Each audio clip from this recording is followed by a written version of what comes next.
when I approach a film, I need to make some decisions about how I'm going to approach it. And sometimes I may do a bit of research. I may go out and get some records and listen to Russian music or Asian music or Balinese music. I'll go to my record collection. I'll listen to classical music. I'll steep myself in music that I think is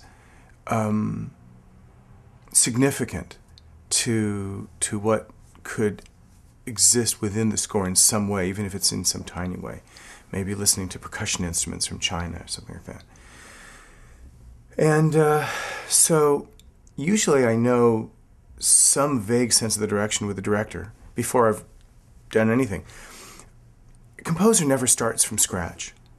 A composer always starts with something in the director's mind. They always have something in mind before they've hired a composer. They're always thinking, well, I want a dark, creepy orchestral score. I want a score, just thick with guitars, or what I want to hear lots of cool, weird ethnic instruments. I love, flutes or ocarinas or, Tibetan trumpets or whatever it is. So a lot of the decision is made for me, but ultimately I'm responsible for coming up with the true final concept. And so that just involves that process I was saying before of writing little sketches and doing little demos, not to picture, but just to write pure musical themes, just to develop themes. And within those themes, developing the texture and the sound, the timbre, the vibe of the music.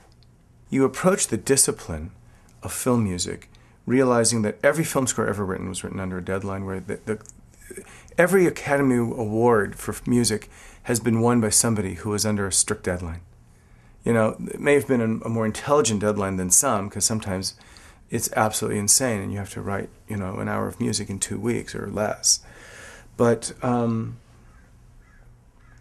every score is written under some kind of strain and hardship and under duress.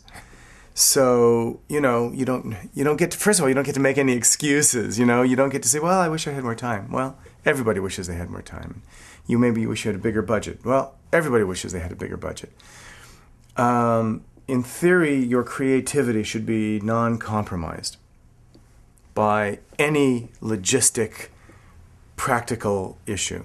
A good idea is a good idea. So,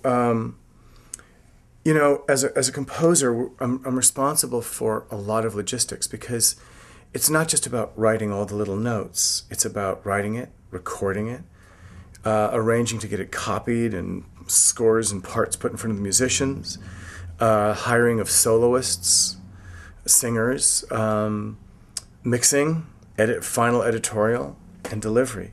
And that actually amounts for probably nearly half of your effort and time. I have an assistant, most composers do, and you're still on the phone constantly stamping out fires and checking on things and seeing if everybody else is sort of, done what they're supposed to do.